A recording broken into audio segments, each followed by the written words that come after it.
Hello viewers, আসসালামু আলাইকুম। Short method trick চ্যানেলের পক্ষ থেকে আপনাদেরকে জানাচ্ছি শুভেচ্ছা। আজ আপনাদের সাথে আলোচনা করব বাংলা ব্যাকরণের ধ্বনি নিয়ে। তো এই ধ্বনি অধ্যায়টি খুবই গুরুত্বপূর্ণ একটি অধ্যায়। আপনারা যদি আজকের এই ক্লাসটি খুব মনোযোগ দিয়ে দেখেন তাহলে আপনাদের এখান থেকে পরীক্ষায় ২-৩ নাম্বার একদম কমন পাবেন, তা মোটামুটি করে বলে দেওয়া যায়। তো ধৈর্য ধরে ভিডিওটি দেখুন, কারণ ভিডিওটিতে আমি বেশ কিছু ট্রিক্স দেখাবো এবং ভিডিওর শেষে 10টি প্রশ্ন দেওয়া হবে। তো সেই প্রশ্নগুলো বিভিন্ন বিগত বিসিএস পরীক্ষা এবং শিক্ষক নিবন্ধন সহ বিভিন্ন সরকারি চাকরির পরীক্ষায় এসেছে এবং আপনারাও সেগুলো প্র্যাকটিস করলে আপনারাও দেখবেন যে ধ্বনিতে আর আপনাদের কোনো প্রবলেম ফেস করতে হবে না। তো চলুন আমরা শুরু করে দিচ্ছি। প্রথমে যে একটি ছক দেখতে পাচ্ছি, অর্থাৎ শর্টকাট ছক, এই ছকটির উপরেই প্রায় 60% ধ্বনির প্রশ্নগুলো নির্ভর করে। তো এই ছকটি একটু ভালো করে আপনারা খেয়াল করুন। তো এই ছকটির মধ্যে একটু খেয়াল করুন, আমি লিখে রেখেছি যে ট্রিক্স লিখে কত মদ, ওয়াও। তো ধরেন যারা মদ খেতে পছন্দ করে তারা তো মদ পেলে বলবে কত মদ, ওয়াও। তো এই লাইনটির মধ্যেই সবকিছু রয়েছে। দেখুন, কতে কণ্ঠ, ততে তালব্য, মতে মূর্ধন্য এবং দতে দন্ত এবং ওয়াও দিয়ে লাস্টে যে ও বা প্রথমের যে ও তা দিয়ে বোঝাচ্ছি আমি ওষ্ঠ। তো দেখুন, এই জিনিসগুলো পরীক্ষাতে প্রায় সময় আসে। আপনাকে পরীক্ষায় এরকম প্রশ্ন করবে যে কণ্ঠধ্বনি কোনগুলো, তখন আপনাকে এইগুলো দাগাতে হবে, অথবা বলতে পারে তালব্য বর্ণ কোনগুলো, তখন আপনাকে এইগুলো দাগাতে হবে। তো এরকম টাইপের পরীক্ষায় খুব প্রশ্নগুলো আসে, সেটা আপনারা সবার লাস্টে দেখতে পাবেন যখন আমি 10টা প্রশ্ন আপনাদেরকে দিব। তো আরেকটা জিনিস যেটা মনে রাখবেন সেটা হচ্ছে, এই যে দেখুন এদিকেও 5 ঘর এবং এদিকেও 5 ঘর। তো এই যে প্রথম যে সারিটা, সেই সারিটা আপনারা একটু মনে রাখবেন, এটা হচ্ছে অল্প প্রাণ,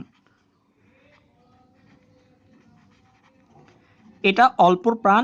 তারপরেরটা হচ্ছে আবার মহাপ্রাণ, তারপরটা আবার অল্প প্রাণ, তারপরেরটা হবে আবার মহাপ্রাণ, তারপরে সবার লাস্টে যেটি আছে সেটি হচ্ছে নাসিক্য।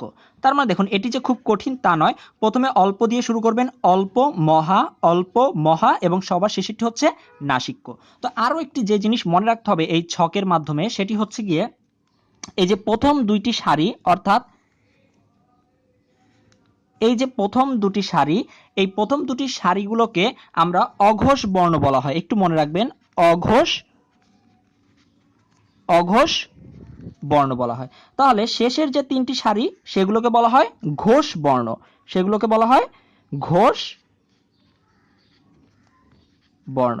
এবার আরেকটি জিনিস মনে রাখার ব্যাপার আছে, পরীক্ষাতে প্রায় একটু ঘুরিয়ে প্রশ্ন আসে। একটা জিনিস মনে রাখবেন, অঘোষ বর্ণকে অনাদ বলা হয়, অনাদ। অঘোষ বর্ণকে আরেকটা নামেও ডাকা হয় অনাদ, এবং ঘোষ বর্ণকে বলা হয় তাহলে নাদ। এটি প্রায় পরীক্ষা একটু ঘুরিয়ে আসে মাঝে মাঝে। তার মানে আপনারা এটিও জেনে রাখবেন, অনাদ মানে হচ্ছে অঘোষ বর্ণ এবং নাদ মানে হচ্ছে ঘোষ বর্ণ। তো আমাদের মোটামুটি এই ছকটা যদি মাথায় থাকে, আমি আপনাদেরকে সময় নিয়ে কেন বলছি এই ছকটা একটু ভালো করে বুঝুন, কারণ পরবর্তীতে আমি আপনাকে যখন 10টা প্রশ্ন দেখাবো আপনারা মুহূর্তের মধ্যে উত্তরগুলো দিতে পারবেন। তো আমার এই ছকটি ছিল মেইন, অর্থাৎ 60% এখান থেকেই প্রশ্ন আসবে। তো এরপরে আর যে জিনিসগুলো জানতে হবে আপনাদেরকে সেই জিনিসগুলো দেখাচ্ছি। এবার দেখুন, এই ছকটি ব্যতীত আপনাদের প্রয়োজনীয় নোট, এই অল্প কিছু তথ্য এটুক জানতে পারলে বা আপনাদের জানা থাকলে আপনাদের ধ্বনিতে কোথাও কেউ কখনো আটকাতে পারবে না, এটুক গ্যারান্টি দিচ্ছি। তো আপনারা যেটি মনে রাখবেন সেটি হচ্ছে মৌলিক স্বরধ্বনি হচ্ছে 7টি। এগুলো হচ্ছে স্বরে অ, স্বরে আ, হ্রস্ব ই, দীর্ঘ হ্রস্ব উ, এ, এ, ও। তো এই যে 7টি স্বরধ্বনি রয়েছে, তো এই 7টি স্বরধ্বনি থেকে প্রায় পরীক্ষায় প্রশ্ন আসে। তো নিচের কোনটি স্বরধ্বনি, মৌলিক স্বরধ্বনি? তো আপনারা এটি খুবই গুরুত্ব সহকারে মনে রাখবেন, মৌলিক স্বরধ্বনি হচ্ছে 7টি। তাহলে যৌগিক স্বরধ্বনি কয়টি? যৌগিক স্বরধ্বনি হচ্ছে 2টি, ওই এবং ওই। তাহলে যৌগিক স্বরধ্বনি হচ্ছে কয়টি? 2টি, একটা হচ্ছে ওই আর একটা হচ্ছে ও। তো কেন এটি যৌগিক স্বরধ্বনি একটু খেয়াল করুন। এই যে ওই শব্দটাকে ভাঙলে দেখুন স্বরওয়া এবং হ্রস্বই পাই, যেগুলো হচ্ছে স্বর বর্ণ, এবং ওই শব্দটাকেও ভাঙলে আমরা স্বরওয়া এবং হ্রস্ব পাচ্ছি, যে দুটি স্বর বর্ণ। তো এই কারণেই যৌগিক স্বরধ্বনি হচ্ছে এই দুটি, যেটি প্রায় পরীক্ষাতে আসে, খুব ভালো করে মনে রাখুন। এরপরে দেখুন, ক থেকে ম পর্যন্ত যে 25টি বর্ণ আছে, অর্থাৎ আপনাদেরকে যে এর আগে আপনাদের যে 25টি দেখালাম, বর্ণ দেখালাম, অর্থাৎ এই যে 25টি বর্ণ, এই 25টি বর্ণকে কি বলা হয়?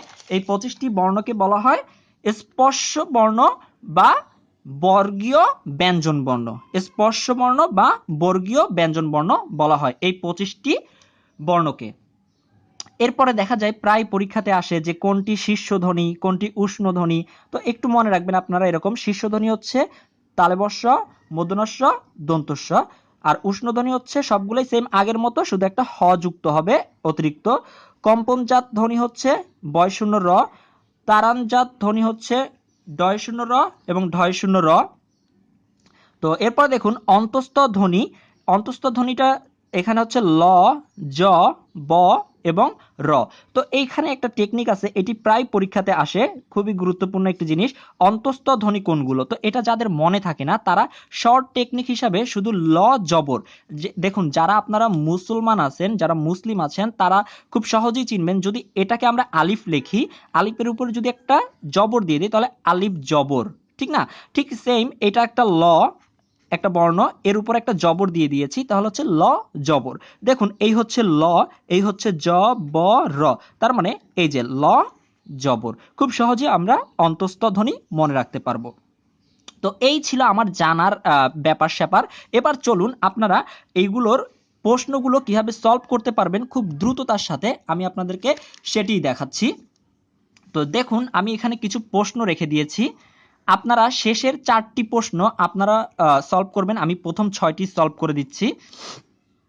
তো দেখুন এখানে যে প্রথম প্রশ্নটি আছে, মৌলিক স্বরধ্বনি কয়টি?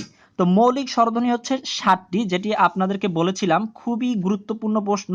মৌলিক স্বরধ্বনি কয়টি? মৌলিক স্বরধ্বনি হচ্ছে 7টি। এই যে মৌলিক স্বরধ্বনি কয়টি? মৌলিক স্বরধ্বনি হচ্ছে তাহলে 7টি, যেটি 35তম বিসিএস পরীক্ষায় এবং 38তম বিসিএস সহ আরো অনেক পরীক্ষাতে প্রায় এটা আসে। এরপরে চলুন 2 নম্বর প্রশ্নটি দেখি। 2 নম্বর প্রশ্নে কি বলেছে? নিচের কোনটি যৌগিক স্বরধ্বনির চিহ্ন? এটি দেখুন প্রাথমিক বিদ্যালয় সহকারী শিক্ষক 2014 সালে এসেছে। তো দেখুন কোনটি যৌগিক স্বরধ্বনির চিহ্ন? এটার উত্তর হচ্ছে ঘ, ওই। এই যে দেখুন আমরা এখানে শিখেছিলাম যৌগিক স্বরধ্বনি কয়টি? 2টি, একটা হচ্ছে ওই আর একটা হচ্ছে ও। তো এবার দেখুন 3 নম্বর যে প্রশ্নটি আছে, কোন দুটি মূল স্বরধ্বনি নয়? এটি প্রাক প্রাথমিক সহকারী শিক্ষক 2015 সালে এসেছে। তো এটা দেখুন এটার উত্তর কি হবে? কোন দুটি মূল স্বরধ্বনি নয়? আমরা শিখেছিলাম ওই এবং ও। 4 নম্বরটি তাহলে উত্তর কি হবে একটু খেয়াল করুন। ও কোন ধরনের স্বরধ্বনি? তো এটা কিভাবে দাগাবো আমরা? এই যে আমরা এখান থেকে শিখেছিলাম যৌগিক স্বরধ্বনি হচ্ছে 2টি, ওই এবং ও। তাহলে এটি হচ্ছে ও, হচ্ছে কি যৌগিক স্বরধ্বনি। খুব সহজেই আপনারা পেরে যাবেন। তো এর পরের প্রশ্নে আমরা চলে যাই। তো এরপরে দেখুন 5 নম্বর যে প্রশ্নটি আছে সেটি 37তম বিসিএস পরীক্ষাতে এসেছে, বর্গের কোন বর্ণসমূহের ধ্বনি মহাপ্রাণ ধ্বনি? তো দেখুন আমরা যদি সেই ছকটি দেখাই আপনাদেরকে, সেটি হচ্ছে এই যে মহাপ্রাণ এখানে আছে আর এখানে আছে, তার মানে কোন কোন, অর্থাৎ দ্বিতীয়, দেখুন এটি হচ্ছে দ্বিতীয় এবং এটি হচ্ছে চতুর্থ। এই যে মহাপ্রাণ এটি হচ্ছে দ্বিতীয়তে আছে এবং তৃতীয় সারিতে আছে, তার মানে দ্বিতীয় এবং চতুর্থের যে বর্ণগুলো, অর্থাৎ খ নাম্বার হচ্ছে সঠিক উত্তর। তো আপনারা ভিউয়ার্স এরকম করে 6 থেকে 6 থেকে আপনারা 9 পর্যন্ত আপনারা নিজেরা চেষ্টা করুন এবং আপনারা আমাকে কমেন্ট করে জানান যে সঠিক উত্তরটি কত। আমি আপনাদের জন্য কিছুক্ষণ আহ, আহ, রেখে দিচ্ছি, আপনারা অবশ্যই প্রশ্নটি দেখে 6 থেকে 9 পর্যন্ত কোনটি সঠিক উত্তর, কিসের কোনটি সঠিক উত্তর, আপনারা অবশ্যই নাম্বার লিখে পাঠাবেন। 6-এর কত, 7-এর কত, 8-এর কত, 9-এর কত, এভাবে করে আপনারা খুব দ্রুত আমাকে উত্তরগুলো লিখে পাঠান এবং আমি সঠিক উত্তরগুলো আপনাদেরকে জানিয়ে দিচ্ছি। এবং সর্বশেষ সর্বশেষ যে প্রশ্নটি আছে 10 নাম্বার, আমি একটু সেটি দেখাচ্ছি। ক থেকে ম পর্যন্ত 25টি ব্যঞ্জন ধ্বনিকে একত্রে কি বলা হয়? তো এই প্রশ্নটিও প্রায় পরীক্ষাতে আসে। তো ক থেকে ম পর্যন্ত যে 25টি ব্যঞ্জন ধ্বনি আছে এগুলোকে একত্রে বলা হয় স্পর্শ ধ্বনি, অথবা আমরা শিখেছিলাম এই যে দেখুন, আমরা শিখেছিলাম ক থেকে ম পর্যন্ত 25টি বর্ণকে স্পর্শধ্বনি বলা হয় অথবা বর্গীয় ব্যঞ্জনবর্ণ বলা হয়, বর্গীয় ব্যঞ্জনবর্ণ বলা হয়। তো এটিও প্রায় পরীক্ষাতে আসে। তো আমি 10 নাম্বারটাও করে দিলাম, আপনারা কষ্ট করে 6 থেকে 9 পর্যন্ত করে আমাকে সঠিক উত্তরটি জানান এবং আপনারা নিজেরা চেষ্টা করুন, দেখবেন একদম ইজি। তো ভিউয়ার্স, আজ তাহলে এতটুকুই। সবাই ভালো থাকবেন। আপনাদের জন্য নেক্সট ভিডিওতে ধ্বনির পরিবর্তন নিয়ে আসব। তো ধ্বনির পরিবর্তন থেকে প্রায় পরীক্ষায় প্রশ্ন আসে এবং সেগুলো কিভাবে মনে রাখতে পারবেন তার শর্ট ট্রিক্স নিয়ে আপনাদের সামনে হাজির হব। তো ভিউয়ার্স, তাহলে সকলে ভালো থাকুন। আসসালামু আলাইকুম।